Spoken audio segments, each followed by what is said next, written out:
আল্লাহকে পেতে হলে আধ্যাত্মিকতা মানে কি? আধ্যাত্মিকতার মেইন কোর কি? লক্ষ্য কি? আল্লাহর সাথে কানেক্টেড হওয়া। আল্লাহকে পেতে হলে, স্রষ্টাকে পেতে হলে আপনাকে আগে আপনার ষড়রিপুর মায়াজালে আবদ্ধ হওয়া ওই কক্ষ থেকে বের হতে হবে। আমার এতটা হেনস্থা হতে হয়েছে যে আমি আমার মেডিকেলের বয়েজ হোস্টেলে ১.৫ বছর উঠি নাই ভাই। আপনার কাছ থেকে কি ত্রয়োদশ জাতীয় সংসদ নির্বাচন নিয়ে আমরা কোনো কাইন্ড অফ ভবিষ্যৎবাণী, যেটা একটু আগে আপনি যে ১৯টা করছেন সেরকম কিছু পেতে পারি? আচ্ছা, বাংলাদেশ খুবই একটা ক্রান্তি লগ্নের উপর দিয়ে যাচ্ছে। আগামী জুলাই মাসের পরে বাংলাদেশের চেহারা চেঞ্জ হবে। জুলাই মাসের আগে বাংলাদেশের চেহারা চেঞ্জ হবে না। ইলমুন নজুম অনুসারে জামাতের উপরে পরিপূর্ণরূপে বৃহস্পতি এবং রবির দৃষ্টি রয়েছে। কথার মাঝে, মাঝে বলতেছিলেন সুফিবাদ সম্পর্কে একটা। আসলে সুফিজম বা সুফিবাদ যেটা আছে, এটাকে ইসলাম ধর্মের অবস্থান কি? মানে ইসলাম ধর্মে সুফিবাদের অবস্থানটা কি? সুফিবাদের মেইন থিমটা হচ্ছে রূহ। রূহ আল্লাহ রাব্বুল আলামিন ফুৎকার করে আমাদের মাঝে দিয়েছেন। এই রূহ পবিত্র করতে হবে। আল্লাহ রাব্বুল আলামিনের মাঝেই বিলীন হতে হবে। ইন্না লিল্লাহি ওয়া ইন্না ইলাইহি রাজিউন। আমরা এসেছি আল্লাহর পক্ষ থেকে, তারই দিকে আমরা ধাবিত হব। তারই দিকে যাব। কুল ইয়াতাওয়াফাকুম মালাকুল মাউতিল্লাযী ইউক্কিলা বিকুম সুম্মা ইলা রাব্বিকুম তুরজাউন। পৃথিবীতে কোরআনুল কারীমে যত কয় জায়গায় মৃত্যুর কথা বলা আছে, প্রত্যেক কয় জায়গায় এই কথাই বলা আছে, অতঃপর তোমরা তোমার রবের দিকে ফিরে যাবে, রবের দিকে যাত্রা করবে। কোথাও বলা নাই অতঃপর তুমি জান্নাতে যাত্রা করবে। পীরকে আপনি সিজদা করতেছেন। বলে পীরকে সিজদাই মানে আল্লাহকে সিজদা। নাউযু বিল্লাহি মিন যালিক। কিভাবে পীরকে সিজদা আল্লাহকে সিজদা হয়? How is it possible? আল্লাহ তো স্বয়ংসম্পূর্ণ। আসসালামু আলাইকুম। আপনাদেরকে স্বাগত জানাচ্ছি বিশেষ পডকাস্ট অনুষ্ঠানে। সাথে আছি আমি নাহিদ হাসান। আজকে আমরা বলবো আধ্যাত্মিকতার নানা বিষয় নিয়ে। আমাদের সাথে আছেন হাফেজ সাইফুল্লাহ মানসুর। কেমন আছেন? জি, আলহামদুলিল্লাহ। ভালো আছেন? জি, আলহামদুলিল্লাহ ভালো আছি। আপনাকে সামাজিক যোগাযোগ মাধ্যমে নানানভাবে অনেকেই আলোচনায় রাখে, আলোচনার তুঙ্গে রাখে। আবার অনেকেই আছে সমালোচনাও করে। তো অনেকেই আপনাকে আধ্যাত্মিক গুরু মানে। তো আপনি হাফেজ সাইফুল্লাহ মানসুর একজন আধ্যাত্মিক গুরু হয়ে উঠলেন। এই গল্পটা একটু ১ম এই শুনতে চাচ্ছি। জি, ধন্যবাদ। আসলে বাস্তবিক অর্থে আধ্যাত্মিক গুরু হয়ে ওঠার জন্য বেশি কিছু করার দরকার পড়ে না। এটা হচ্ছে নিষ্কাম ইবাদতের দরকার পড়ে, যেটা বাস্তবিক অর্থে আমরা বর্তমানে দেখি না। নাই বললেই চলে। নিষ্কাম ইবাদত কি জিনিস আমি বলি।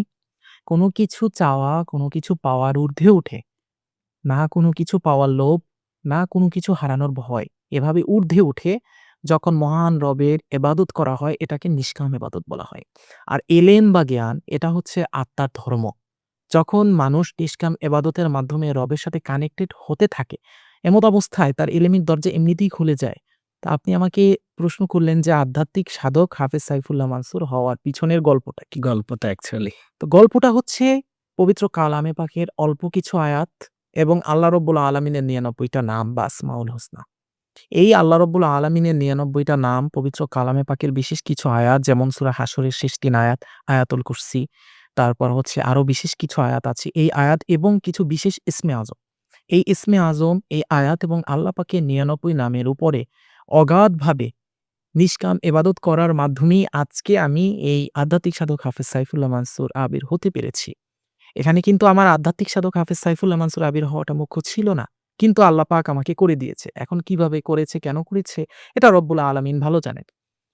আমার কথা হচ্ছে আমি কখনো আধ্যাত্মিক সাধক হওয়ার জন্য বা আধ্যাত্মিকতা প্রাপ্তির জন্য বা ক্ষমতা প্রাপ্তির জন্য বা এলেম প্রাপ্তির জন্য আল্লাহ রব্বুল আলামিনের ইবাদত করিনি। কিন্তু আমি নিষ্কামভাবে আল্লাহ রব্বুল আলামিনের যেই ইবাদতটুকু করেছি সেটা কখনো মিস যায় নাই।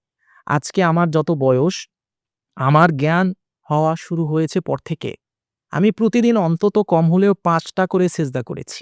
এই ৫ টা সিজদায় প্রতি এক সিজদায় আমি একসাথে এক সিজদায় আল্লাহ রাব্বুল আলামিনের ৯৯ নাম তেলাওয়াত করেছি। আলহামদুলিল্লাহ এটা আমার মুখস্থ এবং তার সাথে পবিত্র কালামে পাকের ৩৩ আয়াত আছে, ইসমে আজম রয়েছে, কিছু গুপ্ত এসএম রয়েছে, এগুলো তেলাওয়াত করেছি এবং আল্লাহ রাব্বুল আলামিনের কাছে প্রার্থনা করেছি যে, হে রব আমি তোমার খুশি প্রার্থনা করি, আমি তোমার ভালোবাসা প্রার্থনা করি।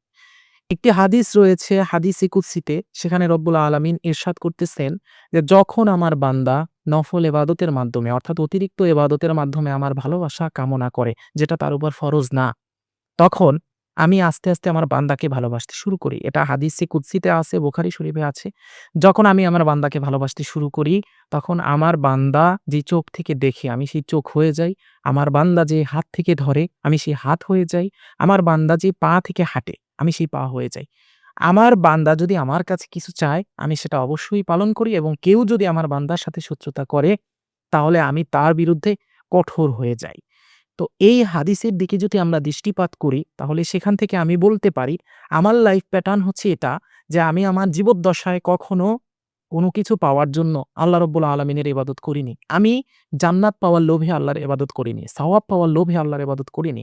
আমি জাহান্নামের ভয়ে বা আযাবের ভয়ে কখনো খারাপ কাজ থেকে দূরে থাকিনি। আমি যাই করেছি, আমার থট হচ্ছে একটা যে রব আমাকে তৈরি করল, আমার হাত যে দিল, পা যে দিল, চোখ যে দিল, আমার দেহ যে দিল, আমার ভিতর রূহ যে দিল, সেই রবের নিষ্কাম ইবাদত করা আমার দায়িত্ব। এই ইবাদতের মাধ্যমে আল্লাহ রাব্বুল আলামিনের দয়ায় আজকে আমি এই আধ্যাত্মিক সাধক হাফেজ সাইফুল্লাহ মানসুর হয়ে গিয়েছি। মানে এখানে আমি আসিনি, রব্বুল আলামিন আমাকে এই পথে নিয়ে এসেছেন, এটা তার ইচ্ছা। আমি আশাবাদী আপনি উত্তর পেয়েছেন। আধ্যাত্মিক সাধক আপনি নিজেই হয়ে উঠলেন নাকি আপনার কেউ গুরু ছিল, যাকে আপনি অনুসরণ না, করেছেন? আমার কোনো গুরু ছিল না। একটু বিস্তারিত বলবেন। বাস্তবতা হচ্ছে এটা যে নরমালভাবে আমরা মনে করি বা আমাদের সমাজে যেকোনো কিছুর একটা গুরু দরকার পড়ে। জি। সেটা আমাদের মেডিকেল সায়েন্স হোক, আপনি আধ্যাত্মিক সায়েন্স হোক বা আধ্যাত্মিকতা হোক, যে সায়েন্সই হোক না কেন বা আপনি যেই বিদ্যাই অর্জন করেন না কেন, আপনার একটু গুরুর দরকার পড়ে। যেমন আমার অনেক ভক্ত রয়েছে, অনেক শিষ্য রয়েছে যাদেরকে আমি আধ্যাত্মিকতা শিখাই, আমল শিখাই, এলেম শিখাই, তারা আমার মাধ্যমে শিখে। কিন্তু সত্য কথা বলতে পৃথিবীতে আমার কোনো গুরু নাই। আমি কখনো কোনো গুরুর কাছ থেকে কোনো কিছু শিখিনি। কারো কাছ থেকে না। কারো কাছে আমি কখনো যাইনি, কারো কাছে কিছু শিখিনি। তাহলে আমি কোথা থেকে শিখলাম? আমি পবিত্র কালামে পাকের এমন কিছু বিশেষ আমল করেছি যে আমলের কারণে মহান পাক পরওয়ারদিগার রব্বুল আলামিন গায়বীভাবে বলেন, দৈবিকভাবে বলেন, আমাকে এই এলিমগুলো শিক্ষা দিয়েছেন। এ কারণে একটি কথা রয়েছে যে, আমলে এলেম আনে, কিন্তু এলেমে আমল না। অর্থাৎ আপনি যদি একটা আমল জানেন, এই একটা আমলের উপর যদি আপনি আপনার আজীবন রিয়াসাত করতে থাকেন, ওই আমল থেকে আস্তে আপনার এলেমের দরজা ওপেন হয়ে যাবে। এর কারণ হচ্ছে, এলেম হচ্ছে আত্মার ধর্ম। প্রত্যেক মানুষের রুহের ধর্ম এলেম। এ কারণে এক আমলের উপর রিয়াজাত করতে এলেমের দরজা ওপেন হয়ে যায়। কিন্তু যদি আপনি অনেক এলেম জানেন, অনেক আমল জানেন, কিন্তু আপনি কোনো রিয়াসাত করলেন না, আপনি ইবাদত করলেন না, আপনি ওই আমলটাকে করলেন না, আপনি আমিল হতে পারলেন না, তাহলে আপনার এই অনেক জানার মধ্যে কোনোই ফায়দা নেই। তো বাস্তবতা হচ্ছে এটা যে আমল করতে এলেমগুলো চলে এসেছে। আর কিছু স্পেসিফিক আমল। আমি এমন বলব না যে একদম আহামরি অনেক বেশি আমল করা দরকার। অনেক বেশি আমলের দরকার নেই। আল্লাহর রাসূল হাদিসে বলেছেন বুখারী শরীফে, "আখলিস দীনাকা ইয়াকফিকাল আমালুল কলিল।" তোমার ঈমানকে খাঁটি করো, অল্প আমল তোমার নাজাতের জন্য যথেষ্ট হবে। আপনি যদি অটুট ইয়াকিন, অটুট বিশ্বাস এর সহকারে আপনার ঈমানকে আরো বেশি পরিমাণে অটুট করে অল্প আমল করেন, এই অল্প আমল আপনার নাজাতের জন্য যথেষ্ট হবে। রাসূল কারীম সাল্লাল্লাহু আলাইহি ওয়াসাল্লাম হাদিস শরীফে এরকম অনেক আমল বলে গিয়েছেন। স্পেসিফিক ভাবে আমি যেই আমলগুলো করেছি, আমি আমার সব ভক্তদেরকে সেটা আমার বই আকারে দিয়ে দিয়েছি যে, "তোমরাও এগুলো করো।" আমি আমার জীবদ্দশায় গত ২৬ বছর থেকে ২৭ বছর আমার বুঝ ব্যবস্থা আসার পর থেকে কখনোই এই আমলগুলো মিস দেই নাই। তার মাঝে একটি হচ্ছে ৫ টা সিজদা। এই ৫ টা সিজদা আমি আমার খাওয়া-দাওয়া সবও যদি বাদ যায়, কিন্তু এই সিজদাটা কখনো বাদ যায় না।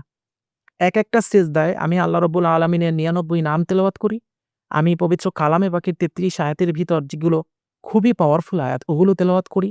যেমন আপনার আয়াতুল কুরসি রয়েছে, শাহিদ আল্লাহু আন্নাহু থেকে বেগয়রি হিসাব পর্যন্ত রয়েছে, কুলিল্লাহুম্মা মালিকাল মুলকি থেকে বেগয়রি হিসাব পর্যন্ত রয়েছে, সূরা হাশরের শেষ ৩ আয়াত রয়েছে, ইখলাস রয়েছে ৩ বার এবং আপনার তার সাথে হাদিসে আল্লাহ রাব্বুল আলামিনের আদেশে আল্লাহ রাব্বুল আলামিনের বিশেষ কিছু গুণবাচক দোয়া আল্লাহ রাসূল শিক্ষা দিয়ে গিয়েছেন।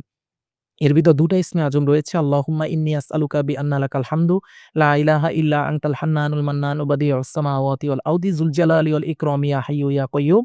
আর আল্লাহুম্মা ইন্নী আসআলুকা বিআন্নী আশহাদু আন্নাকা আনতাল্লাহুল্লাযী লা ইলাহা ইল্লা আনতাল আহাদুস সামাদুল্লাযী লাম ইয়ালিদ ওয়া লাম ইউলাদ ওয়া লাম ইয়াকুল লাহু কুফুয়ান আহাদ। এই ২ টা ইসমে আজম এবং তার সাথে আরেকটা গুপ্ত ইসমে আজম আছে, যেটা আমল করতে এট এ টাইম আল্লাহ রাব্বুল আলামিনের পক্ষ থেকে আমি প্রাপ্ত হয়েছি এই ইসমে আজম। এগুলো যখন একেকটা সেজদায় আমি পড়ি, আমার মনে হয় মহান পাক পরওয়ারদিগার রব্বুল আলামিন আমার এই রিয়াসাতের জন্য, আমার এই সিজদার জন্য, আমার এই নিষ্কাম ইবাদতের জন্য খুশি হয়ে সে আমাকে এই জ্ঞানগুলো দান করেছে। এক কথায় ফুসুসি আমল যেটাকে বলা হয়, জি, আপনাকে অবশ্যই। আপনার ফুসুসি আমলের কারণে আল্লাহ তাআলা আপনাকে আধ্যাত্মিকতা নিষ্কাম দান আমলে করেছেন।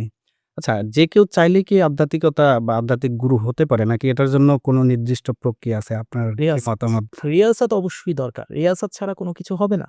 যেমন আমি আপনাকে বলি, আপনি যদি রিয়াজত না করেন পৃথিবীর কোনো কিছু সম্ভব না। যে কেউ আধ্যাত্মিক আমিল হতে পারবে, যে কেউ আধ্যাত্মিক গুরু হতে পারবে।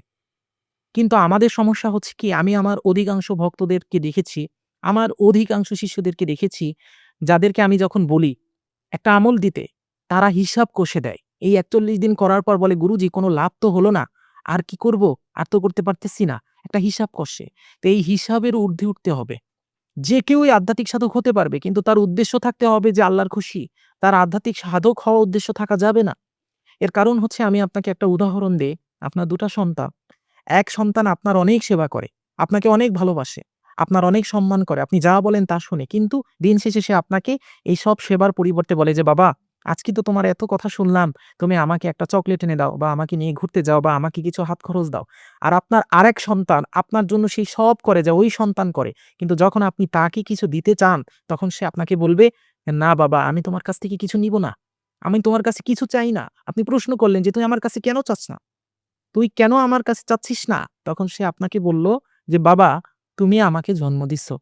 তুমি আমাকে খাওয়াও, তুমি আমাকে পড়াও, তুমি আমার দেখাশোনা করো, তুমি আমাকে আশ্রয় দিছো। সুতরাং তোমার সেবা করা আমার জীবনের দায়িত্ব। এ কারণে আমি দায়িত্ব পালন করতেছি। এটা তো আমার কর্তব্য তোমার ভালোবাসা প্রাপ্ত হওয়া। তোমার ভালোবাসাটাই আমার মেইন লক্ষ্য। আমার অন্য কোনো চকলেট চাই না, কিচ্ছু চাই না।" তা আমার আপনার কাছে প্রশ্ন, এবং যে দর্শক দেখতেছে তাদের সকলের কাছে প্রশ্ন, এইরকম সন্তানকে আপনি বেশি ভালোবাসবেন? তাকে কি বেশি দিবেন? না যেই সন্তান আপনার কাছে আবদার করতেছে, আপনার সাথে একটা বিজনেস করতেছে, তাকে বেশি দিবেন? অবশ্যই যে নিঃস্বার্থভাবে কোনো কিছু করে যাচ্ছে তার অবভিয়াসলি, অবভিয়াসলি এটাই হচ্ছে মেইন কথা। যে কোনো ব্যক্তি আধ্যাত্মিক সাধক হতে পারে। আধ্যাত্মিক সাধক হওয়ার জন্য তার আলাদা কিছু করতে হবে না। প্রত্যেক মানুষের ভিতর আল্লাহ পাক বলেছেন, "ওয়ানাফাখতু ফীহি মির রূহি ফাকাউ লাহু সাজিদিন" সূরা হিজরের ১৯ নং আয়াত। এখানে আল্লাহ পাক কি বলছেন? আল্লাহ বলতেছেন, "আমি আদমের ভিতর আমার রূহ থেকে রূহ ফুঁকি দিলাম। অতঃপর বললাম, ফাকাউ লাহু সাজিদিন, তোমরা সিজদা করো।" তা আপনি আদম আলাইহিস সালামের সন্তান না? আমি আদম আলাইহিস সালামের সন্তান না? যে দর্শক দেখতেছে তারা সকলে আদম আলাইহিস সকলেই সালামের সন্তান না? সকলের ভিতর রূহ রয়েছে। আল্লাহর ফুৎকার করা রূহ। আল্লাহ আপনার থেকে দূরে না। আল্লাহ বলতেছে, "আকরাবু ইলাইহি মিন হাবলিল ওয়ারিদ।" বান্দা, আমি তোমার শাহরগেরও নিকটে। আল্লাহ তো আপনার শাহরগের নিকটে। তাহলে যখন আপনি নিজে আপনার শাহরগের নিকটে আল্লাহকে নিয়ে মানি চলাফেরা করতেছেন, আপনার শাহরগের নিকটে রেখে আপনার জীবদ্দশায় সব করতেছেন, তাহলে আপনার আলাদাভাবে আধ্যাত্মিক সাধক হওয়ার জন্য কিসের দরকার? যে বিশ্বজাহানের স্রষ্টা, তার অংশ নিয়ে আপনি হাঁটতেছেন। আল্লাহ বলতেছে, "আমি আদমকে সৃষ্টি করেছি আমার সূরতে, খলাকতু আদামা মিন সূরাতিহি।" আমি আদমকে সৃষ্টি করেছি আমার সূরতে। আবার বলতেছে, "আমি ফুৎকার দিয়ে দিয়েছি আমার নিজের রূহ থেকে রূহ।" অর্থাৎ আপনার সূরাতও আল্লাহ রাব্বুল আলামিন নিজ ইমেজে তৈরি করেছে। আপনার ভিতরে রূহও আল্লাহ রাব্বুল আলামিন নিজে ফুৎকার দিয়ে দিয়েছে। তার মানে কি? স্বয়ং আল্লাহ রাব্বুল আলামিনের জাত ধারণ করতেছেন আপনি। তো যে স্বয়ং বিশ্ব স্রষ্টার জাত ধারণ করতেছে, তার কি আলাদাভাবে শক্তিপ্রাপ্ত করার জন্য কোনো কিছু করার দরকার? দরকার না। দরকার কি? আত্মদর্শন করা। মান আরাফা নাফসাহু ফাকাদ আরাফা রাব্বাহু। যে তার নিজেকে চিনল, সে তার রবকে চিনল। তো আমি আপনাকে একটা কথা বলব যে, আমি এই কথাটা প্রায়শই বলে থাকি। একজন ব্যক্তি রাস্তা থেকে যাচ্ছে। আর একজন ব্যক্তি আপনার কক্ষের ভিতর বসে বলতেছে, "আমি সূর্য দেখব, সূর্য দেখব, সূর্য দেখব" চিৎকার করতেছে। তো আপনি রাস্তা থেকে যাচ্ছেন, আমি কক্ষের ভিতর বসে আপনারে বলতেছি দরজার ভিতর থেকে, জানালার ভিতর থেকে, "ভাই আমি সূর্য দেখব, ভাই আমি সূর্য দেখব।" আপনি তো রাস্তায় সূর্যের নিচে দাঁড়ানো। তো আপনি আমাকে কি বলবেন? যে, "বেটা তুই আগে ওই রুম থেকে বের হ, সূর্যের নিচে আয়। সূর্য তো অলওয়েজ উপস্থিত আকাশে। তুই রুম থেকে বের হলেই তোর মাথায় সূর্যের ছায়া পড়বে।" তাই না? জি। অনুরূপভাবে আল্লাহ রাব্বুল আলামিন তো সর্বদা উপস্থিত। আল্লাহ রাব্বুল আলামিনের একটা নাম, ইয়া জহির, হে চিরপ্রকাশ্য। একটা নাম ইয়া বাতিন, হে চির অপ্রকাশ্য। অপ্রকাশ্যর কথা না হয় বাদ দিলাম, কিন্তু হে যে চিরপ্রকাশ্য, সেই নাম অনুসারে আল্লাহ তো সদা সর্বদা উপস্থিত। তো আল্লাহকে পেতে হলে আধ্যাত্মিকতা মানে কি? আধ্যাত্মিকতার মেইন কোর কি? লক্ষ্য কি? আল্লাহর সাথে কানেক্টেড হওয়া। আল্লাহকে পেতে হলে, স্রষ্টাকে পেতে হলে আপনাকে আগে আপনার শরীরীপুর মায়াজালে আবদ্ধ হওয়া ওই কক্ষ থেকে বের হতে হবে।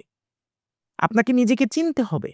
আল্লাহ তো সূর্যের মতো সদা সর্বদা উপস্থিত। যদি কোনো ব্যক্তি তার স্বরূপপুর এই মায়াজাল থেকে বের হতে পারে, এই কক্ষ থেকে বের হতে পারে, সে তার নিজেকে চিনতে পারে, তার উৎস সম্পর্কে বুঝতে পারে, সে এমনিতেই আধ্যাত্মিক সাধকের আধ্যাত্মিক বাপ হয়ে সাধক যাবে। হয়ে যাবে। আপনার সোশ্যাল মিডিয়ায় মাঝে, মাঝেই দেখা যায় আপনি বিভিন্ন ভবিষ্যৎবাণী করেন। অনেক ক্ষেত্রে সত্যও হয়ে যায়। তো ইসলাম আসলে ভবিষ্যৎবাণীকে কিভাবে দেখে? এটাকে আপনি কিভাবে দেখেন? আচ্ছা, আপনার প্রশ্নটা খুব জটিল এবং সুন্দর একটা প্রশ্ন করেছেন আপনি। কিন্তু আপনার প্রশ্ন করার প্যাটার্নই একটু ভুল আছে। এটা হচ্ছে আপনি বলতেছেন যে আপনি প্রায়শই ভবিষ্যৎবাণী করেন। আমি কিন্তু কোনো ভবিষ্যৎবাণী করি না। আচ্ছা, আচ্ছা। আমার যেই ভবিষ্যৎবাণী সম্বলিত কবিতা আপনি দেখবেন, ওই কবিতা আপনি দেখতে পাবেন আজকে থেকে সর্বপ্রথম এই ভবিষ্যৎবাণী নিয়ে যখন কথা ওঠে, এটার জন্য আমাকে অনেক হেনস্থা হতে হয়েছে। আজকে আমি এই পডকাস্টে সব মানুষের সামনে ওপেন ভাবে বলতেছি, আমার অনেক হেনস্থা হতে হয়েছে। কেন হেনস্থা হতে হয়েছে? আমি একটু সময় নিয়ে আপনাকে বলি। জি, অবশ্যই। আমি আজকে থেকে এভারেজে ২ বছর আগে একবার একটা কবিতা পোস্ট করি। একটা কবিতার উপরে একটা ভিডিও ছাড়ি। তখন আমার YouTube চ্যানেলে ২১০ টা ভিডিও। কয়টা? ২১০ টা। এর ভিতর মাত্র একটা ভিডিও ভবিষ্যৎবাণী রিলেটেড একটা কবিতা, যার ভিতর ১৯ টা ভবিষ্যৎবাণী আছে। একটা কবিতায় ১৪ টা ভবিষ্যৎবাণীর মিলে গেছিল, ১৯ টা ভবিষ্যৎবাণী আছে। এই ১৯ টা ভবিষ্যৎবাণীর একটা কবিতার ভিতর ১৪ টা ভবিষ্যৎবাণী ১ বছরে মিলছিল। এখন এই ১ বছরে যখন ১৪ টা ভবিষ্যৎবাণী মিলছে, তখন দেখা যায় যে কিছু মিডিয়া আমার পিছনে পড়ে। এর ভিতর অন্যতম একটা ভবিষ্যৎবাণী ছিল শেখ হাসিনার আপনার পদচ্যুত হওয়া এবং এই যে এনসিপি গঠন থেকে শুরু করে ডাক্তার মোহাম্মদ ইউনূস আসা, ৩য় পক্ষ আসা এটা। তো এটা যখন হয় তখন কিছু মিডিয়া আমার পিছনে পড়ে আমাকে এই কথা জিজ্ঞেস করেছিল যে, "আপনি ভবিষ্যৎবাণী কিভাবে করেন?" তখন আমি তাকে বলেছিলাম যে, "দেখুন, আমি কোনো ভবিষ্যৎবাণী করি না। তবে হ্যাঁ, আমি যেই কবিতাটা দিয়েছি এটা আমি সত্য স্বপ্নের মাধ্যমে দিয়েছি। আমি একটা স্বপ্ন দেখেছি, স্বপ্নের ভিতরে আমি একটা কবিতা দেখেছি, সেই কবিতাটা আমি দিয়ে দিয়েছি এবং কবিতাটা দেওয়ার আদেশও আমি পেয়েছিলাম তাই আমি দিয়ে দিয়েছি।" এটার ইসলামিক ব্যাখ্যাটা আগে আমি আপনাকে বলি। জি, অবশ্যই। এটার ইসলামিক ব্যাখ্যা হচ্ছে রাসূলে কারীম সাল্লাল্লাহু আলাইহি ওয়াসাল্লাম ইরশাদ করেন, স্বপ্ন নবুয়তের ৪৬ ভাগের ১ ভাগ। আর রুইয়া সলিহা ৪৬ ভাগের ১ ভাগ। এখন স্বপ্ন কে দেখবে? প্রশ্ন হচ্ছে এটা। স্বপ্ন কে দেখবে? রাস্তার যদু-মধু তো স্বপ্ন দেখবে না। আর যদি কেউ স্বপ্ন দেখে তাহলে সেই স্বপ্ন কার কাছে প্রকাশ করবে, কার কাছে করবে না এটাও একটা ভাইটাল ব্যাপার। তো আমি এই স্বপ্নটা দেখার পর এই স্বপ্নে আমাকে এটা বলে দেওয়া হয়েছিল যে এইটা কবিতাটা তুমি ছেড়ে দাও। আমি ছেড়ে দিয়েছি। কবিতার কয়টা মিলবে, কয়টা মিলবে না এটাও আমি জানতাম না। ১৪ টা মিলে গিয়েছিল। এটা কাকতালীয় বলবেন আপনি না কি বলবেন আমি জানি না। আমি নিজেও জানি না ১৪ টা কিভাবে মিলছে। এই ১৪ টা মেলার পর ভাইরে ভাই যখন আমার ফার্স্ট নিউজ হলো বিএসইসে তখন আমার সম্পূর্ণ মেডিকেল কমিউনিটি আমার বিরুদ্ধে চলে গেল। আমি একজন মেডিকেল স্টুডেন্ট। আমার মেডিকেলের কোনো ভাই, কোনো মানুষ ইনফ্যাক্ট আমার মেডিকেলে অবস্থানরত একটা কুকুরও কখনো বলতে পারবে না যে এই হাফেজ সাইফুল্লাহ মানসুর কখনো কারো সাথে একটা বেয়াদবি করছে, কখনো তার বিরুদ্ধে একটা নেগেটিভ কথা আছে। কেউ বলতে পারবে না। সবাই কিন্তু আমাকে মাথায় করে রাখতেছে। কিন্তু যেই মুহূর্তে আমার একটা নিউজ পাবলিশ হলো ভবিষ্যৎবাণী নিয়া আনবিলিভেবল একটা নিউজ। আনবিলিভেবল তখন তারা হচ্ছে আমাকে এতটা হেনস্থা করেছে, আমার কাছে তাদের প্রত্যেকের ক্রিয়াকাণ্ড আমার Google Drive এ সেভ করে রাখা। কেন জানেন? তিক্ত স্মৃতি হিসাবে লেখা।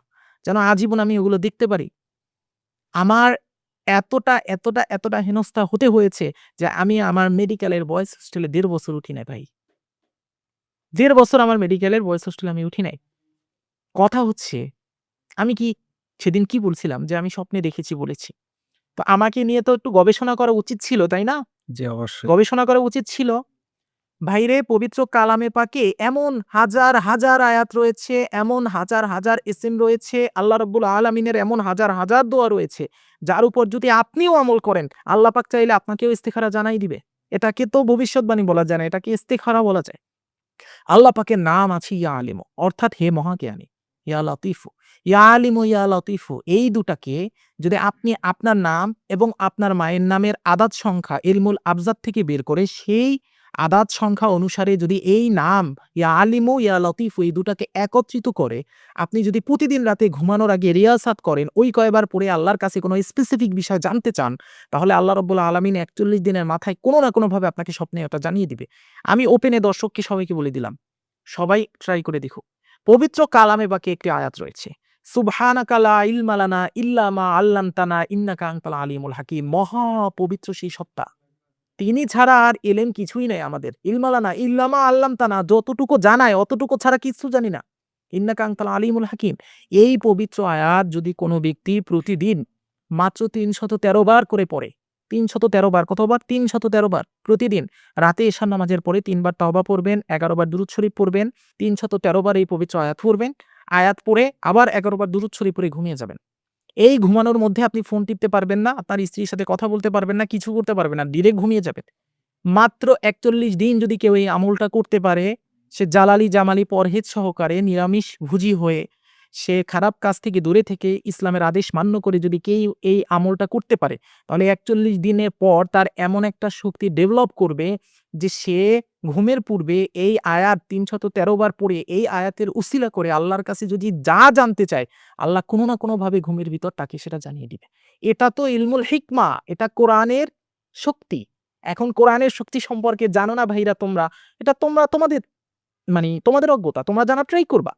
কিন্তু তোমরা না জানার ট্রাই করে একটা মানুষকে ভবিষ্যৎবাণী বলতেছে, এটা বলতেছে, ওটা বলতেছে, এই হারাম, এই অমুক, এই তুমুক, এই এটা করছে, ওটা করছে। এগুলো বলা আসলে অজ্ঞতা ছাড়া আর কিছু না এবং খুবই হীন মানসিকতার পরিচয়। আমার এই পডকাস্ট যারা দেখতেছি সবাইকে আমি বলতেছি, এই ভবিষ্যৎবাণী যখন সম্বলিত ভিডিও যখন প্রকাশ হয়, তখন সেখানে আমার অনেক ভক্তরা কমেন্ট করে আমার ব্যাপারে। যারা এই ভবিষ্যৎবাণী আগে দেখছে এবং যারা হইছে, অনেক ভক্তরা কমেন্ট করে। তো এই ভিডিওটা দেখার পর বাংলাদেশের একজন রিনাউন্ড আলেম, খুবই ভালো একজন আলেম, আল্লামা সাদিকুর রহমান আজহারী, খুবই বড় একজন আলেম। তিনি এই পডকাস্টটা দেখার পর, পডকাস্টটা বা এই নিউজটা দেখার পর আমার ব্যাপারে কোনো কিছু না জেনে, না শুনে, আমাকে কোনো প্রশ্ন না করে সে আমার ব্যাপারে একটা মাসালা দিয়ে দিল কি? যে এ হচ্ছে ভবিষ্যতে নিজেকে ইমাম মাহাদি দাবি করবে। এ হচ্ছে হিজবুত তাওহীদের মতো একটা আলেম ওলামাদের বিরুদ্ধে একটা অপফিতনা হিসাবে জাহির হবে। এই ধরনের মানুষকে বিশ্বাস করা যাবে না। আমার কথা হচ্ছে হুজুর, আপনি এত বড় একজন আলেম, আপনি পবিত্র কালামে পাক জানেন, আপনি কোরআনুল কারীম জানেন, আপনি এত বেশি বিদ্যা অর্জন করছেন আজহার বিশ্ববিদ্যালয় থেকে। আপনি কি জানেন না যে একজন মানুষের ব্যাপারে কথা বলার আগে তার সাথে আপনার যোগাযোগ হওয়া উচিত? আপনার তার ব্যাপারে যেই প্রশ্ন আছে সেই প্রশ্নগুলো তাকে করা উচিত, তার উত্তর আপনার শোনা উচিত। তারপর তার ব্যাপারে ঘেঁটে তারপর আপনি তার ব্যাপারে একটা ভিডিও বানাতেই পারেন, বলতেই পারেন। কিন্তু আমার আল্লামা সাদিকুর রহমান আজহারী হুজুর সে বলছে, আমি একজন ইসলামের দায়ী হিসাবে এটা আমার ইমানি দায়িত্ব আপনাদের সতর্ক করা, তাই সতর্ক করলাম। সে আমার বিরুদ্ধে মিথ্যাচার করল যে আমার নাকি ২১০টা ভিডিওতেই ভরা ভবিষ্যৎবাণী, অথচ আমার একটা ভিডিওতে ভবিষ্যৎবাণী ছিল। কথা বুঝতে পারছেন? ইসলাম ভবিষ্যৎবাণী স্পষ্টভাবে হারাম করছে। কিন্তু পবিত্র কালামে বা সূরা জিনে আল্লাহ রাব্বুল আলামিন এটা স্পষ্টভাবে জানিয়ে দিয়েছেন যে তিনি যাকে চান তাকে জানিয়ে দেন। বলা হয়েছে যে আল্লাহ ছাড়া আর কেউ গায়েব জানে না। কিন্তু তিনি যাকে চান তাকে জানিয়ে দেন এবং তার সামনে এবং পিছনে পাহারাদার নিযুক্ত করে দেন। এখানে কিন্তু রসুল বলা হয়েছে, রসুল শব্দটা। কিন্তু আমরা মানুষরা আমাদের আক্ষরিক জ্ঞান আছে কিন্তু আমাদের আধ্যাত্মিক জ্ঞান বা আমাদের ভাবার জ্ঞান নাই। আল্লাহ পাক পবিত্র কালামে পাকে বলেছেন যে তোমরা ভাবো, তোমরা ভাবো। তোমরা কি কেউ নাই যারা এই কোরআনের এই আয়াত নিয়ে ভাববা? তোমরা কি কেউ নাই যারা প্রকৃতির দিকে তাকিয়ে ভাববা? নিশ্চয়ই সবকিছুর ভিতর জ্ঞানীদের জন্য অনেক নিদর্শন রয়েছে। এটা আল্লাহ রাব্বুল আলামিন পবিত্র কালামে পাকে বলতেছেন। তো আল্লাহ রাব্বুল আলামিন পবিত্র কালামে পাকে যেটা বললেন, সেখানে আল্লাহ রাব্বুল আলামিন যে বললেন যে আমি রসুল শব্দটা সেখানে উল্লেখ করলেন। রসুল শব্দের অর্থ বার্তাবাহক। যে ব্যক্তি আল্লাহর একত্ববাদের বার্তা দিচ্ছে, যে ব্যক্তি আল্লাহর একত্ববাদের বার্তা দিচ্ছে, যে ব্যক্তি মানুষকে আহ্বান করতেছে আল্লাহর একত্ববাদের দিকে, দ্বীনের দিকে, ধর্মের দিকে, সে এই রসুলের আওতায় পড়ে যায়। এই রসুল মানে নবী রসুল না ভাই, আমি কি আপনাকে বুঝাতে পেরেছি? জি, বুঝতে এই রসুল হচ্ছে বার্তাবাহক, যে আল্লাহর বার্তা দিচ্ছে, দায়ী যে, সেই হচ্ছে এই রসুলের আওতায় পড়ে যায়।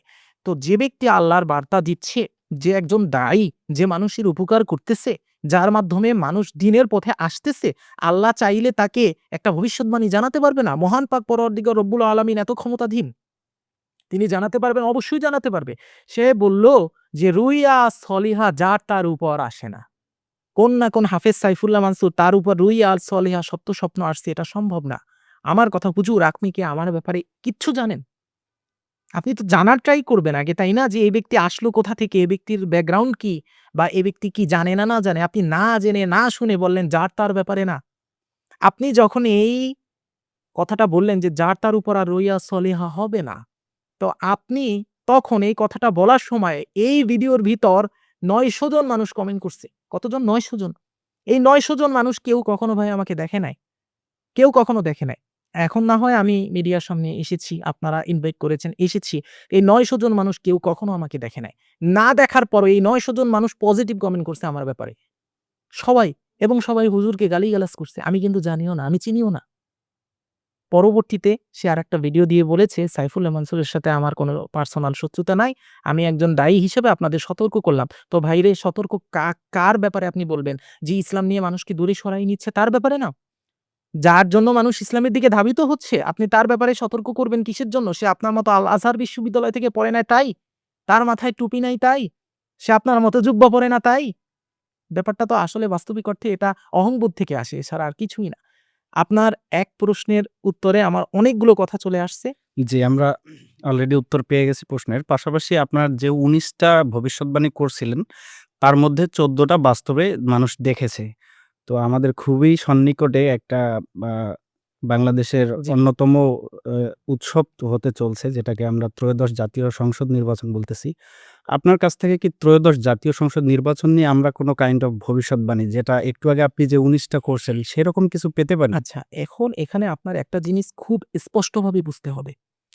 যদি কোনো ব্যক্তি এই দাবি করে যে আমি ভবিষ্যৎ বলতে পারি, তাহলে আপনার জুতা যেটা আছে ওটা খুলে ওর মুখের উপর ২ টা বাড়ি মেরে চলে যাবেন, সে যেই হোক না কেন। কারণ হচ্ছে কোনো ব্যক্তি এই দাবি করতেই পারবে না যে সে ভবিষ্যৎ বলতে পারে। ভবিষ্যতের জ্ঞান একমাত্র রব্বে কারিমের হাতে। রব্বুল আলামিন আপনাকে কতটুকু জানাবে এটা তো রব জানে, এটা তো আপনি জানেন না। আপনি জানেন ত্রয়োদশ জাতীয় সংসদ নির্বাচন সম্পর্কে রব আমারে কতটুকু জানাবে বা জানাবে কিনা আদৌ এটা তো রব্বুল আলামিন জানে। এটা তো আমিও জানি না, আপনিও জানেন না। আমি আপনাকে বলতে পারি যে হ্যাঁ, আমি আল্লাহ রব্বুল আলামিনের কাছে ফরিয়াদ জ্ঞাপন করতে পারি, তিনি জানালে আমি জানাতে পারবো। এবার আসি, এছাড়াও আন্দাজ করা বা হচ্ছে আপনার একটা প্যাটার্ন বের করা যায়। ভবিষ্যতের একটা প্যাটার্ন বের করা যায়। এটা হচ্ছে ইলমুল আদাত, ইলমুল জাফর এবং ইলমুন নুজুম। যারা আমার এই পডকাস্ট দেখতেছেন আপনারা সকলেই গিয়ে সার্চ করবেন। কোথায় সার্চ করবেন? Google এ সার্চ করবেন। ChatGPT আছে, ChatGPT সার্চ করবেন। ইলমুন নুজুম, ইলমুল আদাত, ইলমে জাফর। ইলমুল আদাত যেটা, এটা হযরত ইদ্রিস আলাইহিস সালামের উপর আল্লাহ রাব্বুল আলামিনের পক্ষ থেকে নাজিলকৃত একটা বিদ্যা। এটার ব্যাপারে যদি জানতে চান তাহলে বুক অফ ইনোক পড়বেন। কি? Book of Enoch. লিখে সার্চ করবেন বুক অফ ইনোক। বুক অফ ইনোকের ব্যাপারে জানতে পারবেন। ইদ্রিস আলাইহিস সালামের উপর নাজিলকৃত সহিফার সমন্বয়ে যে কিতাবটা তৈরি হয়েছিল সেটার নাম বুক অফ ইনোক। এই বুক অফ ইনোকে আপনারা ইলমুল আদাত বা নিউমারোলজির ব্যাপারে জানতে পারবেন, যেটা অ্যারাবিক নিউমারোলজি। আরেকটা হচ্ছে ইলমে জাফর, যেটা ইমাম জাফর সাদিক রহমাতুল্লাহ আলাইহ প্রণয়ন করেছেন। ইলমে জাফর, এই ইলমে জাফর, ইলমুল আদাত এবং ইলমুন নুজুম, এই ৩ টা বিদ্যার সমন্বয়ে, এই ৩ টা বিদ্যার সূত্র এপ্লাই করে আসন্ন ভবিষ্যতের প্যাটার্ন বলে দেয়া যায়। কতটুকু হবে কি হবে না এটা রব্বুল আলামিন ভালো জানে, কিন্তু প্যাটার্ন বলে বলতে দেয়া যায়। চাচ্ছেন যে একটা সূত্র যে কেউ চাইলে ফলো একটা করতে সূত্র পারে। না, এখানে অনেক সূত্র আছে। কিন্তু কিন্তু মেইন সূত্র কথা ফলো হচ্ছে করলে যে কেউ এটা বের যে কেউ করতে পারবে। বের করতে পারবে, আপনি পারবেন, যে কেউ পারবে, যে দর্শক দেখতেছে তারাও পারবে। এটা আহামরি কোনো জিনিস না। শুধু আপনার এলেম থাকতে হবে, ইলমুল আবজাতের উপর খুব আপনার গভীর এলেম থাকতে হবে। কোরআনের আয়াতের উপর আপনার গভীর এলেম থাকতে হবে এবং ইলমুন নুজুমের উপর আপনার গভীর এলেম থাকতে হবে। যদি এলেম থাকে তাহলে আপনারা ওই সূত্রে ফেলিয়ে ভবিষ্যতের প্যাটার্ন আপনারা বের করতে পারবেন। হবে কি হবে না সেটা রব্বুল আলামিনের হাতে। কথা বুঝতে পারছেন? এবং এটা সম্পূর্ণরূপে ইসলামের যে সুফি তত্ত্ব আছে, সুফি তত্ত্বের সবথেকে হায়ার লেভেলের বিদ্যা। যারা সুফিজম সম্পর্কে জানে তারা এই হায়ার লেভেলের বিদ্যা সম্পর্কে অবগত। আপনারা নিজেরা সার্চ করলে দেখতে পাবেন ইলমুন নুজুম, ইলমুল আদাত এবং ইলমে জাফর, আমি নাম বলে দিলাম। এবার আসি, আজ থেকে বেশ কিছুদিন পূর্বে আপনারা যদি আমার হাফেজ সাইফুল্লাহ মানসুর লিখে সার্চ করেন তাহলে আপনারা সেখানে Facebook গ্রুপ দেখতে পাবেন এবং আপনারা সেখানে একটা Facebook পেজ দেখতে পাবেন। ফেসবুক গ্রুপের ভিতর হচ্ছে আমার প্রায় ৪০,০০০ মেম্বার রয়েছে। এরা তাদের জীবনে বিভিন্নভাবে উপকৃত হওয়ার ঘটনাগুলো সেখানে উল্লেখ করে। প্রায় ১০ লক্ষর বেশি রিভিউ রয়েছে ওখানে। প্রতিদিন শত, শত রিভিউ পড়ে। আর আপনারা হাফেজ সাইফুল্লাহ মানসুর ফেসবুক পেইজে এবং আমার তিলিসমাতি দুনিয়া লিখে সার্চ করলে আপনারা সেখানে আমার ইউটিউব চ্যানেল পাবেন। সেখানে আপনারা দেখবেন যে আজকে থেকে এভারেজে ২ মাস আগে আমি একটা আপনার ক্লাস নিয়েছিলাম। সেই ক্লাসটা ছিল রাষ্ট্রতত্ত্বের উপরে। সেই ক্লাসে আমি এটা শিখিয়ে দিয়েছিলাম যে ১৯৭১ সাল থেকে ২০৭৫ সাল পর্যন্ত সমস্ত পৃথিবীতে, এই বাংলাদেশ সহ সমস্ত পৃথিবীতে বিভিন্ন রাষ্ট্রের ভবিষ্যৎ কিভাবে বের করা যায়, কিভাবে বিভিন্ন রাষ্ট্রের আসন্ন ভবিষ্যতের প্যাটার্ন বলা যায়, এটা ইলমে জাফর, ইলমে আদাত, ইলমুন নুজুমের সেই সূত্র আমি শিখিয়ে দিয়েছিলাম ওই ক্লাসে। তো এভাবে আপনি যদি আমাকে প্রশ্ন করেন যে তাহলে আপনার এই বিদ্যা থেকে আপনি কি দেখতে পাচ্ছেন? প্যাটার্নটা কি হতে পারে? তাহলে আমি আপনাকে উত্তরটা দিতে পারব। কিন্তু আপনি যদি বলেন ভবিষ্যৎবাণী কি হতে পারে এটা বলতে পারব না। এবার আমি আপনাকে প্যাটার্নটা বলি। বাংলাদেশ খুবই একটা ক্রান্তি লগ্নের উপর দিয়ে যাচ্ছে। আগামী জুলাই মাসের পরে বাংলাদেশের চেহারা চেঞ্জ হবে। জুলাই মাসের আগে বাংলাদেশের চেহারা চেঞ্জ হবে না। এবার আসি নির্বাচনের ব্যাপারে। নির্বাচনের ব্যাপারে আমরা বর্তমানে যেই ২ টা দলে সবথেকে বেশি আগানো দেখতে পাচ্ছি, এক হচ্ছে বিএনপি আর এক হচ্ছে জামাত। জামাই। কিন্তু কথা সত্য যেটা বলতেছি ঠান্ডা মাথায় শোনেন। ইলমুন নজুম অনুসারে জামাতের উপরে পরিপূর্ণরূপে বৃহস্পতি এবং রবির দৃষ্টি রয়েছে। এটা হচ্ছে ইলমুন নুজুমের সবথেকে বড় এবং পজিটিভ ২ টি তারকা। একটা হচ্ছে রবি, আরেকটা হচ্ছে বৃহস্পতি। এই ২ টার দৃষ্টি বর্তমানে জামাতের উপর রয়েছে। এই সময়টা জামাতের জন্য ভালো। জামাত এবং যে ১১ দলীয় জোটটা হলো এটার জন্য ভালো। এবং বিএনপির ক্ষেত্রে ইলমুন নুজুম অনুসারে বর্তমানে শনি আর মঙ্গলের প্রভাব রয়েছে। যেটা ভালো না, ইলমুন নুজুম অনুসারে। এবং যদি আমরা ইলমুল আদাত, ইলমে জাফর হিসাব করি, সেই হিসাবেও বর্তমানে বিএনপির উপর বাস্তবিক অর্থে আপনার বেশি একটা ভালো প্যাটার্ন না। একটা বিধ্বংসী প্যাটার্ন দেখা যাচ্ছে। কিন্তু জামাত বা অন্য দলীয় ঐক্যজোট যেটা ১১ দল আছে তাদের উপর হচ্ছে একটা ভালো প্যাটার্ন দেখা যাচ্ছে। যদি এই প্যাটার্নের উপর ভিত্তি করে আমরা বলি, সেক্ষেত্রে আমি বলব যে অবশ্যই এই নির্বাচনে আপনার ১১ দলীয় জোটের আসার সম্ভাবনা 75%, আর 25% হচ্ছে বিএনপির আসার সম্ভাবনা। এবার আসি, এইগুলো ছাড়াও আরো একটা সম্ভাবনা আছে যেটা 60%, সেটা হচ্ছে নির্বাচন না হওয়ার সম্ভাবনা। আমি কথা বুঝাতে পারছি আপনাকে? নির্বাচন না হওয়ার সম্ভাবনা আছে 60%। সম্পূর্ণ অল টোটাল বাংলাদেশের উপরে যদি আমরা ইলমে নুজুম, ইলমুল আদাত এবং ইলমু জাফর দিয়ে এপ্লাই করি, সূত্র এপ্লাই করি, তাহলে আমরা দেখতে পাই এই ২০২৬ সালে এসে কোনো নির্বাচন না হওয়ার সম্ভাবনা 60% আছে। এখন নির্বাচন হবে কি হবে না, জামাত আসবে না বিএনপি আসবে, এটা রব্বুল আলামিনের ইচ্ছাধীন। কিন্তু প্যাটার্ন আমি আপনাকে বলে দিলাম। আপনার অনুমান অনুযায়ী জামায়াত ক্ষমতায় আসার সম্ভাবনা সম্ভাবনা বেশি। যদি নির্বাচন হয়, যদি সেক্ষেত্রে নির্বাচন 75% সম্ভাবনা জামাতের। 60% নির্বাচন না হওয়ার আর সম্ভাবনা বেশি। 60% এখনো নির্বাচন না হওয়ার সম্ভাবনা আছে। আপনি কথার মাঝে, মাঝে বলতেছিলেন সুফিবাদ সম্পর্কে একটা। আসলে সুফিজম বা সুফিবাদ যেটা আছে, এটাকে ইসলাম ধর্মের অবস্থান কি? মানে ইসলাম ধর্মে সুফিবাদের অবস্থানটা কি? আমি আপনার এই প্রশ্নটা অতি গভীরভাবে মানে অতি ব্যথিত হৃদয়ে বলতেছি।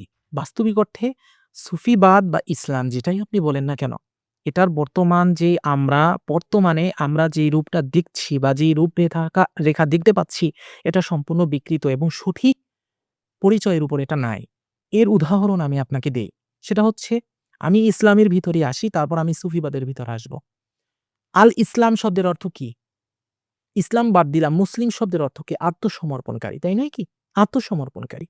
রাসূলে করিম সাল্লাল্লাহু আলাইহি ওয়াসাল্লাম ইরশাদ করলেন যে হযরত আদম আলাইহিস সালাম থেকে যত নবী রাসূল এসেছে সকলে এক ইসলামের দাওয়াত দিয়েছে, আমি ইসলামটাকে পূর্ণ করলাম। আল ইয়াউমা আকমালতু লাকুম দীনাকুম, বিদায় হজের ভাষণে সূরা মায়েদার এই আয়াত যখন রাসূল করিম সাল্লাল্লাহু আলাইহি ওয়াসাল্লামের উপর অবতীর্ণ হলো, সেখানে বলা হলো আল ইয়াউমা আকমালতু লাকুম দীনাকুম ওয়া আতমামতু আলাইকুম নিআমাতি ওয়া রাদিতু লাকুমুল ইসলামা দীনা, আমি তোমাদের উপর আজ পরিপূর্ণ ইসলামকে পূর্ণ করে দিলাম। অর্থাৎ আল্লাহর রাসূল কিন্তু নতুন করে ইসলাম প্রতিষ্ঠা করে নাই। ইসলাম সেই আদম আলাইহিস সালাম থেকেই এসেছে। আল্লাহর রাসূল যা সেটাকে পরিপূর্ণ করে দিল। সেটার বিধানটাকে পরিপূর্ণভাবে বাস্তবায়ন করে দিল। তো এখন আমরা যখন ঈমান আনি, প্রিয় ভাই ঠান্ডা মাথায় ভাবেন কথাটা, আমরা যখন ঈমান আনি মুসলমান হিসেবে, ছোটবেলায় সেপারায় পড়েছেন না ঈমানে মুজমাল, ঈমানে মুফাসসাল, সেখানে আমরা কি পড়েছি?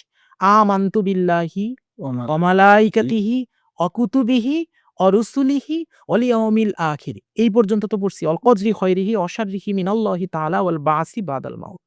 কিন্তু আফসোসের বিষয় হচ্ছে আমরা ছোটবেলা পড়ে আসতেছি, কিন্তু এর মানে আমরা কখনো আজও বুঝি নাই। আমানতু বিল্লাহি, আমি ঈমান আনলাম আল্লাহর উপরে, অমালাইকাতিহি, তার ফেরেশতাদের উপরে, অকুতুবিহি, তার সকল কিতাবদের উপরে। বোঝার ট্রাই করেন, অকুতুবিহি বলে নাই যে ৪ টা কিতাব তাওরাত, জাবুর, ইনজিল, কোরআন, বলতেছে অকুতুবিহি, যত কিতাব আসছে সব কিতাবের উপরে, অরুসুলিহি, যত রসুল আসছে সব রসুলের উপরে। তো আমার আপনার কাছে প্রশ্ন, পবিত্র কালামে পাকে আল্লাহ রাব্বুল আলামিন মাত্র ২৭ জন নবী রাসূলের নাম উল্লেখ করেছেন এবং আল্লাহ রাব্বুল আলামিন আরো বলেছেন, হে নবী, আমি তোমার কাছে অতি অল্প সংখ্যক নবী রাসূলের কথা বললাম, অধিকাংশ সংখ্যক ব্যাপারে তোমারে জানাই নাই। রাসূল করিম সাল্লাল্লাহু আলাইহি ওয়াসাল্লাম ইরশাদ ফরমান, কি ইরশাদ ফরমান? যে ১,২৪,০০০ মতান্তরে ২,২৪,০০০ পয়গাম্বার এসেছে, যাদের মাঝে ৩১৩ জন রাসূল। আমি আজকে আমার এই দর্শকদেরকে মস্তিষ্কে এই প্রশ্নটা ছুড়ে দিলাম। ছোটবেলা থেকে সবাই জেনে আসছে, আপনিও জেনে আসছেন যে ১০৪ খানা আসমানি কিতাব পড়ছেন না? বড় পড়ছেন না? কিতাব তার মাঝে ৪ খানা। পড়ছেন না? ৪ খানা পড়ছি। তাওরাত, জাবুর, ইনজিল, কোরআন আর ১০৪ খানা আসমানি কিতাব। সো প্রিয় ভাই, আপনার কাছে আমার প্রশ্ন, রাসূল হওয়ার প্রধান শর্ত হচ্ছে রাসূল সেই হবে যার উপর আসমানি কিতাব নাজিল হবে, নতুন শরীয়ত নাজিল হবে। আল্লাহর রাসূল বলতেছে ৩১৩ জন রাসূল ১,২৪,০০০ পয়গাম্বরের ভিতর বা ২,২৪,০০০ পয়গাম্বরের ভিতর। তাহলে তো ওই ৩১৩ জনের রাসূল হতে হলে অন্তত কিতাব নিম্ন হলেও ৩১৩ টা হওয়ার কথা। লাগবে। তাহলে আমরা ১০৪ খানা কোথা দিয়ে পড়ে আসছি? কোন হাদিস থেকে আমরা পড়ে আসছি? এই হাদিস কোথা দিয়ে আসছে? ইসরাঈলী রেওয়াত থেকে। কথা বুঝতে পারছেন? তো মেইন কথা হচ্ছে এটা যে রাসূল করিম সাল্লাল্লাহু আলাইহি ওয়াসাল্লামের কাছে আল্লাহ রাব্বুল আলামিন মাত্র ২৭ জন নবী রাসূলের কথা উল্লেখ করেছেন। আর অধিকাংশ লট অফ নবী রাসূলের কথা উল্লেখ করেন নাই। কিন্তু পৃথিবীতে আমরা যত ধর্ম দেখতে পাই, প্রত্যেক ধর্মের গহীনে যখন আপনি ঝাঁপ দেবেন, প্রত্যেক ধর্মের গহীনে আপনি দেখতে পাবেন কি জানেন? এক ইসলাম ছাড়া আর কিছু না। কিছু না। আপনি যদি সনাতন ধর্ম দেখতে পান, সনাতন ধর্ম যদি দেখেন তাহলে আপনি দেখবেন মনুসংহিতা নামে একটা বই আছে তাদের, মনুসংহিতা। এটার যদি আপনি আরো গভীরে যান তাহলে দেখবেন এই মনুসংহিতা কোথা থেকে এসেছে জানেন? এমন একজন মনু থেকে যার সময় জলপ্লাবন হয়েছিল। জলপ্লাবন হয়েছে এমন একজন মনু, তার সময় সে একটা নৌকা তৈরি করেছিল। সেই নৌকার ভিতর সবকিছু জোড়ায় রেখেছিল। সেই মনু নৌকার পর থেকে পরবর্তীতে আবার যখন যেটাকে আদ-দীনুল কাইয়্যিম বলা হয়। আল্লাহ পাক পবিত্র কালামে পাকে বলতেছেন আদ-দীনুল কাইয়্যিম চিরস্থায়ী ধর্ম। সেটাকেই কিন্তু সংস্কৃতিতে সনাতন বলা হয়, চিরস্থায়ী। তো সেই মনু যেই ধর্ম প্রচার করছে সেই মনুর বাণীগুলাকে মনু সংহিতায় লিপিবদ্ধ করা হয়েছে। যদিও এখন সেটা সম্পূর্ণরূপে শয়তানের মাধ্যমে বিকৃত হয়ে গিয়েছে। তো আমার আপনাকে প্রশ্ন যে পৃথিবীতে এই যে মনু সংহিতা, এই মনু সংহিতা যেই মনু বলছে যার সময় জলপ্লাবন হইছে, নূহ আলাইহিস সেই সালাম। মনু আর কে? কেউই না, হযরত নূহ আলাইহিস সালাম। আমরা যদি মনুসংহিতা পড়ি, আমরা যদি বেদ পড়ি, আমরা যদি উপনিষদ পড়ি, আমরা যদি ঋগ্বেদ দেখি, তাহলে আমরা ৩৩ জন দেবী-দেবতার নাম দেখতে পাই। ৩৩ জন। এই ৩৩ জন দেবী-দেবতার নাম কিন্তু ৩৩ কোটি না, কোটি শব্দের অর্থ টি। এই ৩৩ কোটি না, এর মানে হচ্ছে ৩৩ টি, মানে ৩৩ জন দেবী-দেবতা। যেমন হচ্ছে ব্রহ্মা, যেমন বিষ্ণু, যেমন শিব, যেমন সরস্বতী, যেমন কালী, যেমন লক্ষ্মী। আমি আপনাকে সবার সামনে ওপেনে আজকে বলে দিতে চাই, আপনি যদি গভীরভাবে স্টাডি করেন তাহলে আপনি দেখতে পাবেন এই নামগুলো আর কিছুই না। আল্লাহ রাব্বুল আলামিনের একেকটা গুণবাচক নাম। ব্রহ্মা যিনি সৃষ্টিকর্তা, আল্লাহর একটা নাম ইয়া খালেক। বিষ্ণু যিনি পালনকর্তা, আল্লাহর নাম রব। আপনার শিব সংহারকর্তা, আল্লাহর নাম কহ্হার। জুল জালালি ওয়াল ইকরাম। তো কথা হচ্ছে যদি আপনি প্রত্যেক ধর্মের গহীনে যান আপনি দেখতে পাবেন যে ইসলাম ছাড়া আর কিছুই নাই। কিন্তু আমাদের ইবলিস মহাশয় একমাত্র পবিত্র কালামে পাক বাদে আর যত ধর্ম আছে সব বিকৃত করে দিয়েছেন। এটা আমাদের ইবলিস মহাশয় করেছেন। কিন্তু কোরআন করতে পারে নাই কেন? কারণ আল্লাহ রাব্বুল আলামিন বলেছে এই কোরআন আমি নাজিল করেছি, এটাকে আমি হেফাজত করব। তো আমি মেইন ইসলামের কথা এতগুলা কথা কেন টানলাম? টানলাম এই কারণে যে ইসলাম বাস্তবিক অর্থে কিন্তু সেই পূর্ব থেকেই আছে। কিন্তু এটা আমরা মানুষরা বুঝতে পারতেছি না। আমরা মনে করি যে যদি আমরা মুসলমান ধর্মে জন্মগ্রহণ করি, আমরা বড় হই, তার মানে আমরা নাজাত পেয়ে যাবো, আমরা জান্নাত পাবো। আর যারা অন্য ধর্মে জন্মগ্রহণ করছে তারা হচ্ছে জাহান্নামে পতিত হবে। তাদের আর কোনো স্থানই নাই। এটা একটা ভ্রান্ত আকীদা। এই আকীদা সরাসরি আমাদের পবিত্র কালামে পাকের সূরা বাকারার ১ নং পারার ৯ নং ছাপার ১ম আয়াতের সাথে সাংঘর্ষিক। সেখানে আল্লাহ পাক বলছেন, "ইন্নাল্লাযীনা আমানু ওয়াল্লাযীনা হাদু ওয়ান নাসারা ওয়াস-সাবিঈনা মান আমানা বিল্লাহি ওয়াল ইয়াউমিল আখিরি ওয়া আমিলা সলিহান ফালাহুম আজরুহুম ইনদা রাব্বিহিম ওয়া লা খাউফুন আলাইহিম ওয়া লা হুম ইয়াহজানুন।" সেখানে বলা হচ্ছে নিশ্চয়ই যারা ঈমান এনেছে, ইন্নাল্লাযীনা আমানু ওয়াল্লাযীনা হাদু ওয়ান নাসারা, তারা হোক নাসারাদের ভিতর থেকে, ওয়াস-সাবিঈন তারা হোক সাবিঈন বা মূর্তি পূজারীদের ভিতর থেকে, নাসারা ওয়াস-সাবিঈন মান আমানা বিল্লাহি ওয়াল ইয়াউমিল আখির, যারাই ঈমান আনলো আল্লাহর প্রতি, ওয়াল ইয়াউমিল আখির শেষ দিবসের প্রতি, ওয়া আমিলা সলিহান সৎকর্ম করলো, ফালাহুম আজরুহুম ইনদা রাব্বিহিম ওয়া লা খাউফুন আলাইহিম ওয়া লা হুম ইয়াহজানুন, রবের কাছে তার প্রতিদান রয়েছে, তার কোনো ভয় নাই। এই আয়াতের পরিপ্রেক্ষিতে আপনি কি বুঝলেন? আপনি যেই ধর্মেই থাকুন না কেন, সেই ধর্ম সঠিক ধর্মগ্রন্থ থেকে যদি আপনি এক স্রষ্টাকে বের করতে পারেন, সেই ধর্মের সঠিক ধর্মগ্রন্থ থেকে যদি আপনি এক বার্তাবাহককে বের করতে পারেন এবং সেই ধর্মের সঠিক বাণী যদি আপনি মান্য করতে পারেন, তাহলে আল্লাহর কাছে অবশ্যই আপনার প্রতিদান রয়েছে। কিন্তু কথা হচ্ছে ভাই এটা মান্য করা কি আদৌ পসিবল? পসিবল না। কেন পসিবল না? কারণ ভাই সবই শয়তান বিকৃত করে দিয়েছে। যখন কোনো ব্যক্তি ধর্মের নিগূঢ়ে ঝাঁপ দেবে, তখন সে দেখতে পাবে যে ওই ধর্মের বাস্তবিক রূপ এখন বর্তমানে আমরা ইসলাম ছাড়া আর কিছুই না। রাসূল কারীম সাল্লাল্লাহু আলাইহি ওয়াসাল্লাম বাস্তবিক রূপ দিয়ে গিয়েছেন। এই জিনিস যখন আমরা সকলে বুঝবো, তখন আমাদের মাঝে ভ্রাতৃত্ববোধ বাড়বে। তখন আমরা একে অপরকে ঘৃণা করব না। এ কারণে আপনি বললেন ইসলামে সুফিবাদ কি? এবার ইসলামের ব্যাপারটা আমি আপনাকে বোঝাতে পেরেছি। আমরা জানি আত্মসমর্পণ করার নাম হচ্ছে ইসলাম। আল্লাহর প্রতি আত্মসমর্পণ করা। ভগবদ্গীতা যদি আপনি পড়েন, ভগবদ্গীতার মেইন সারমর্ম কি জানেন? ঈশ্বর চরণে দেহ সমর্পণ, এটাই সবথেকে বড় ধর্ম। সর্বধর্ম পরিত্যাজ্য মামে শরণং ব্রজ। সকল কিছু ত্যাগ করে আমার শরণাগত হয়ে যাও। বুঝতে পারছেন? ঈশ্বরের শরণাগত হতে বলতেছি এখানে। তো কথা হচ্ছে যে ইসলাম যদি আমরা জানি তাহলে আমরা সুফিবাদ জানতে পারবো। আমরা ইসলামটা সম্পর্কে জানলাম। এবার সুফিবাদের ব্যাপারটা আমি ৫ মিনিটে আপনাকে একদম খোলাসা করে দেই। ইসলাম আমরা জানার পর আমরা কি জানলাম যে দেহ সমর্পণ করাই মেইন। এবার সুফিবাদে আসি। আমাদের বর্তমান সমাজে আমরা যে সুফিবাদ দেখি এটা সম্পূর্ণ একটা শিরকের পর্যায়ে চলে গিয়েছে। কি পর্যায়ে? একটা শিরকের পর্যায়ে সুফিবাদটা চলে গিয়েছে। কারণ সুফিবাদ কেন শিরকের পর্যায়ে চলে গিয়েছে? প্রিয় ভাই আপনাকে আমি একটা কথা বলি। সুফিবাদের মেইন তত্ত্ব হচ্ছে ফানাফিল্লা বা কাবিল্লা সর্বোচ্চ স্তর। আল্লাহর সাথে বিলীন হয়ে যাওয়া। তো আমার আপনাকে একটা প্রশ্ন। আপনি একটা লবণের কণা। আমি আপনাকে সমুদ্রে গিয়ে ফেললাম। আপনি সমুদ্রের সাথে মিশে যাবেন না? যাবেন তো। একটা লবণের কণা যদি আপনি সমুদ্রে গিয়ে ফেলেন, ওই লবণের কণার কোনো অস্তিত্ব থাকবে? খুঁজেই পাওয়া যাবে না। থাকবে না। এখন আপনি সমুদ্রের যে প্রান্তে যান, যে প্রান্ত থেকে আপনি জিহ্বায় ১ ফোঁটা পানি নেন, আপনার স্বাদ কি? ওই লবণের কণার মতো হবে না? আপনি যেই প্রান্ত থেকে স্বাদ দেন না কেন, আপনার যেই লবণ মুখে লাগবে, আপনি ঘরের একটা লবণের কণা মুখে নিলেও সেই একই স্বাদ লাগবে। এর মানে কি এটা যে এই লবণের কণা সমুদ্র হয়ে গেছে? এই লবণের কণা যদি নিজেকে সমুদ্র দাবি করে, তাহলে আপনি তাকে কি বলবেন? একটা ঝিনুক, সে সমুদ্রের ভিতর বসবাস করে, সে সমুদ্রের অংশ। কিন্তু এই ঝিনুক যদি নিজেকে সমুদ্র দাবি করা শুরু করে, তাহলে আপনি কি বলবেন? আমি ব্যাপারটা বুঝাতে পেরেছি? সুফিবাদের মেইন থিমটা হচ্ছে রূহ। রূহ আল্লাহ রাব্বুল আলামিন ফুৎকার করে আমাদের মাঝে দিয়েছেন। এই রূহ পবিত্র করতে হবে। আল্লাহ রাব্বুল আলামিনের মাঝেই বিলীন হতে হবে। ইন্না লিল্লাহি ওয়া ইন্না ইলাইহি রাজিউন। আমরা এসেছি আল্লাহর পক্ষ থেকে, তারই দিকে আমরা ধাবিত হব।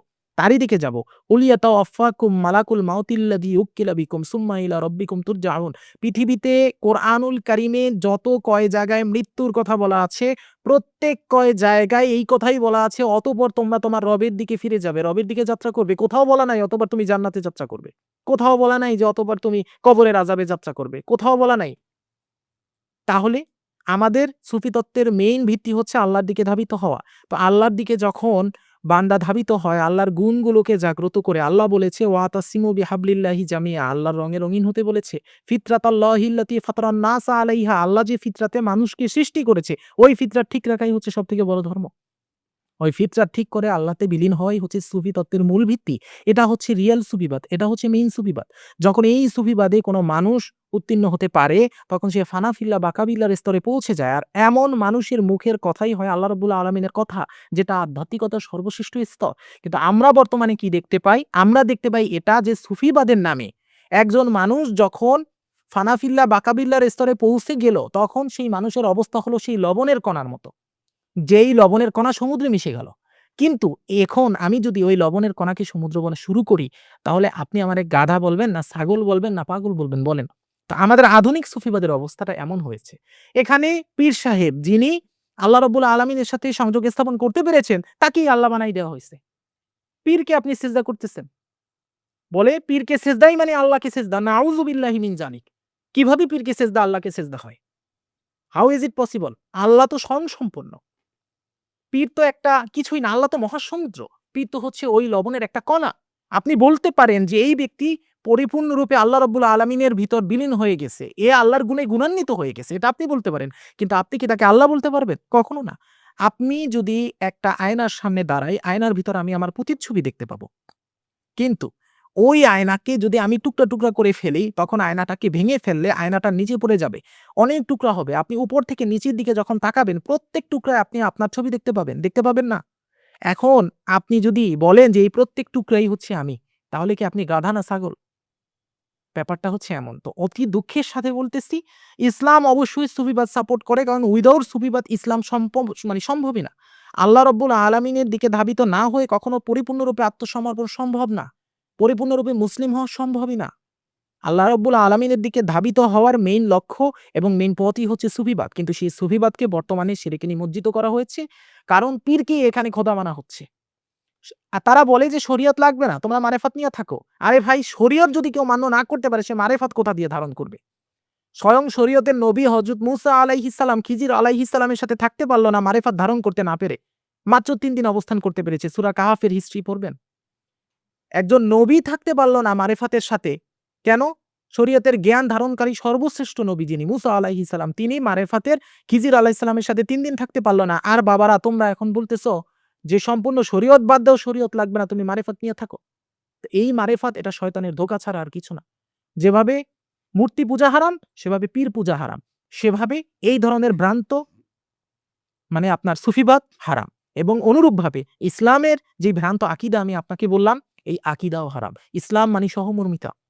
সহমর্মিতা যখন সমাজে সবকিছু এক ছায়াতলে না আসবে, যতদিন পর্যন্ত সমাজে ভ্রাতৃত্ববোধ, সমাজে সবকিছু এক ছায়াতলে না আসবে, ততদিন পর্যন্ত সেই সমাজে সম্পূর্ণ ইসলাম কায়েম অসম্ভব। আপনি সুফিবাদ এবং হচ্ছে শিরকের সাথে অনেক কিছুই বললেন। আসলে সুফিবাদ, আধ্যাত্মিকতা এই ২ টার সাথে শিরকের অনেক মিল পাওয়া যায়, অমিল পাওয়া যায়। আপনার মতে মিল অমিলগুলো একটু জানতে চাচ্ছি। এটা অত্যন্ত গুরুত্বপূর্ণ একটি প্রশ্ন আপনি আমাকে করেছেন। সেটা হচ্ছে আমাদের থট থাকতে হবে এটা যে সবকিছু দেওয়ার মালিক আল্লাহ রাব্বুল আলামিন। আধ্যাত্মিকতা এবং সুফিবাদ কিভাবে শিরকের দিকে নিমজ্জিত করে এটা তো আমি এইমাত্র আপনাকে বললাম। কিন্তু আধ্যাত্মিকতাটার ব্যাপারটা আমি বলি। আধ্যাত্মিকতার ব্যাপারটাও শিরকের দিকে নিমজ্জিত বর্তমানে ৯৯% মানুষ করে থাকে। কিভাবে করে আমি আপনাকে বলি। আমাদের সবকিছু দেওয়ার মালিক আল্লাহ পাক। একজন পীর সাহেব বা একজন তদবিরকারী সে নিজেই নিজের কোনো উপকার করতে পারে না, ক্ষতি করতে পারে না।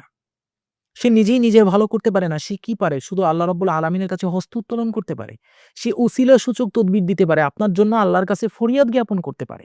কিন্তু আমরা আধুনিক সমাজে দেখতে পাই যে এখানে ইয়াকিন তার পীরের প্রতি, তার শিক্ষকের প্রতি এতটাই প্রবল, অতিভক্তি চোরের লক্ষণ কথায় আছে না? এতটাই চোরের লক্ষণে চলে যায় যে তার পীরকে বলে ফোন দিয়া, আমাকেই আমার অনেক ভক্তরা এরকম কথা বলে যে, "এই কাজটা করতে যাচ্ছি, একটু আমার দিকে নজর রাইখেন, একটু দেইখেন, একটু আমার এটা কইরেন, একটু ওটা কইরেন।" ভাইরে আমি তো নিজেই আমার কোনো ভালো করতে পারি না।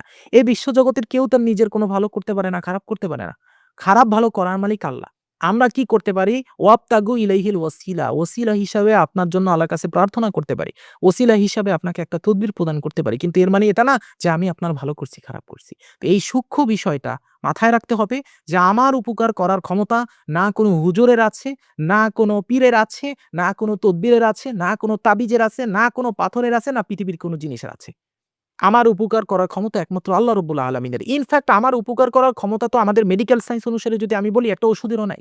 কারণ আমরা ডাক্তাররা যখনই রোগীকে কোনো কিছু প্রেসক্রাইব করি, প্রত্যেক ডাক্তার বলে যে ইনশাআল্লাহ বা ঈশ্বর আপনার মঙ্গল করুক। কারণ আমাদের যেটা দেওয়ার, আমরা সেটা দিয়ে দেই। দেওয়ার পর আমরা কিন্তু আল্লাহ পাকের উপর বা যেই ধর্ম সেই ধর্মের ঈশ্বরের উপর আমরা বাকিটুকু সমর্পণ করি, তাই না? তো আমাদের সকলের থট এটা থাকতে হবে যে আমাদের সবকিছু দেওয়ার মালিক আল্লাহ। হ্যাঁ, ঠিক আছে যে এই ব্যক্তি আমল আখলাক বেশি করে, এর দোয়া আল্লাহর কাছে বেশি কবুল হয়। হয়তো এর মাধ্যমে আমি উসিলা সূচকভাবে এর কাছে আমি ফরিয়াদ জ্ঞাপন করতে পারি যে আপনি আমার জন্য দোয়া করেন বা আপনি আমাকে একটা উসিলা সূচক তদবির দেন।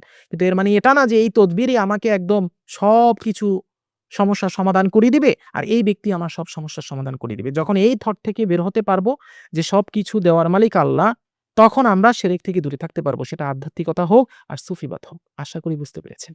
জি, বুঝতে পারছি এবং সাথে আপনাকে ধন্যবাদ জানাচ্ছি। আর দর্শকদের এই ব্যাপারে জানার অনেক আগ্রহ, যার কারণে আমরা আজকে এখানেই শেষ করছি। পাশাপাশি আমরা চেষ্টা করব পরবর্তী একটা এপিসোড নিয়ে আসার জন্য। সবাই ভালো থাকবেন, সুস্থ থাকবেন। বিদায় নিচ্ছি। আল্লাহ হাফেজ।